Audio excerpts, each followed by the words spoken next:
Hey everybody, it's Eugene Johnson, founder of Make Your Mind an Asset, and today's episode is Open Your Mouth. I'm going to talk about the power of asking.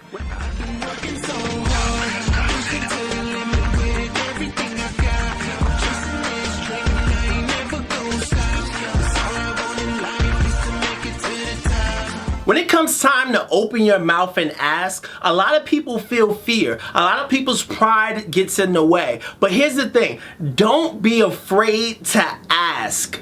He who asks a question remains a fool for a minute, but he who does not ask remains a fool forever. See, asking for clarity, asking for help, none of these things make you lesser of a person. And I understand, man, growing up where I grew up, you didn't ask for help. Matter of fact, asking for help was a sign of weakness, and weakness made you a target. So you never asked for help. You never asked for a handout. You never asked for somebody to step in and help you in a certain situation. But I'm telling you, that type of philosophy will stop you from moving forward, and here's why. It's because no one wins alone. No one. They might pretend to win alone. There's no such thing as a self-made millionaire, a self-made successful person, because nobody wins on their own. And I had to understand that asking is a strength, it's not a weakness. I wouldn't even be standing here today if it wasn't the strength of the people around me, but the people that I was able to associate with, people like Paul J. Meyer or, Darnell Self. Those two people were early influences for me. Or, the number one person, my mom. I wouldn't be who I am today if it wasn't for my mom. She showed me strength. She showed me how to persevere. She showed me how to get over obstacles. She showed me how to continue to move in faith. She showed me how to be positive regardless of the situation. My mom is the bedrock of who I am today. So I appreciate her for being a mother and both a father to me. So sometimes you need help from the people around you, and the people around you help develop you, and you help develop them. It's things that you influence from them, is things that they influence from you. So asking is never a weakness. The people that you have around you could be the very people or the very person that can take you to the next level, but you're so afraid to ask for help because you're so prideful in who you are and what you have done so far that you don't want to ask for help because you think asking for help makes you lesser of a person. Asking for help says that you can't do it on your own. Asking for help says that you need to be independent. Yet all of these things stop you from creating success because you're going to the process of trying to figure it out yourself. And the problem with figuring out yourself is when you fall into a pit, you fall into a pit that you could have avoided. Here's what I mean by that. If you were driving down the road one day and you're just driving down the road and one guy comes to the side of the road and he's tethered and he's beat up and he's bloody and he's a mess and he's stopping you from continuing to drive down the road, and you roll down the window and you say, "Sir, what's the problem? What's going on? Are you okay?" And he says, "Stop. Don't keep going. As you go over a hill, you can't see it, but there's a cliff. I fell down in the ditch of the cliff and I got all bloody." You don't want to continue to keep going because you're not going to be able to see it because of the reflection of the sun on the road and the hill that you're climbing up. Now, would you say to that guy, "Oh, you're an idiot, roll up the window and keep driving"? No, you would say, "Whoa, okay, let me take a look. Let me see what's going on." That's a smart person. See, that person is willing to hear from the people around them and the experience of the people around them. You have wisdom around you. You have wisdom that you can call up. You have wisdom that you can seek. Look, we live in an information age. There's wisdom all around us. Information, knowledge everywhere. Take the time to learn, to ask, to grow from the experience around you. It's such an incredible strength.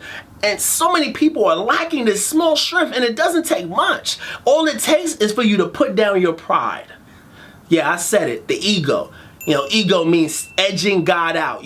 Sometimes the ego and the pride will stop us from creating the most amount of success in our lives because we're so busy trying to fluff the ego up that we never get a chance to fluff the success up. So you got to learn to reshift your mindset. And a lot of times I hear people say, "Well, I don't want to ask because if I ask, I don't want to be disappointed. I don't want to let people hurt me. I don't want to open up to people and give people an opportunity to let me down." See, here's the thing. The same walls that you build up to block you from feelings of disappointment, to block you from feelings of hurt, and despair, those same walls that you build up to block those things, those same walls block out the love and the appreciation and the help and the encouragement that you get from the people on the other side. So be careful putting up walls to block the bad, because most times you're blocking not just the bad but also the good from reaching you. So here's the 5 keys to asking intelligently. So I don't want you to just ask, just start asking. Like, how do you ask with a purpose? How do you ask strategically? How do you ask to make sure that you get the things done that you need to get done? And it's 5 things that you need to do. The first thing you need to do is ask specifically.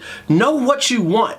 And sometimes that takes time. You have to sit down and figure out, what exactly do I want from my life? What do I want to accomplish? Who do I want to become? What do I want to do? What do I want to have? Like, you got to take the time and figure out, what do I want?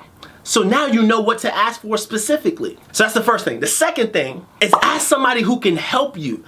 Too many times, especially when it comes to relationships, you ask people who are not in a situation or not in a place to answer you with any level of accuracy. Here's what I mean by that.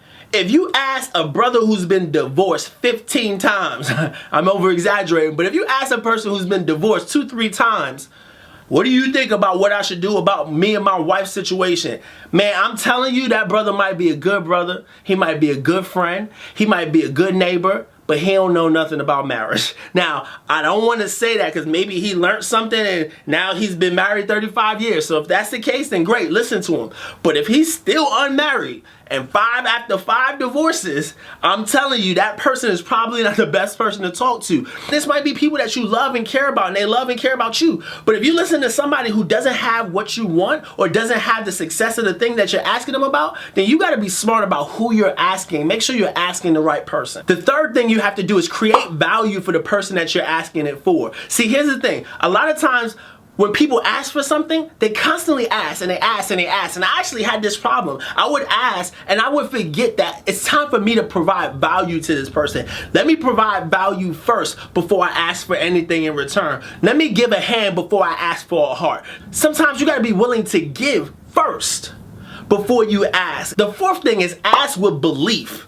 If you're not convinced that what you're asking somebody for, how could you expect them to be convinced from it? You gotta ask with certainty. You gotta ask with congruency inside, that your belief matches your words, matches your physiology, matches your excitement and your enthusiasm. You gotta make sure that everything aligns so that you ask with some level of belief. Because if you're asking for the sale, or you're asking somebody to join your organization, or you're asking somebody to do you a favor, if you're not asking with certainty, when you're not asking with the level of congruency inside of you, then you might as well not ask at all, because you're not moving anybody just like you're not moving yourself. And then the fifth thing is ask until you get what you want. See, here's the thing that most people do. They quit asking after a certain amount of time. I'm gonna ask and ask and ask until I get what I want. I'm gonna ask a different way. And if you tell me no to that way, I'm gonna ask a different way. I'm gonna constantly look for solutions until I exhaust every option. I've heard people tell me no. I've asked again in a different way. I've solved the problem for them. So let's say, hey, no, we can't do it because of ... Then I said, okay, well, what if I solve ...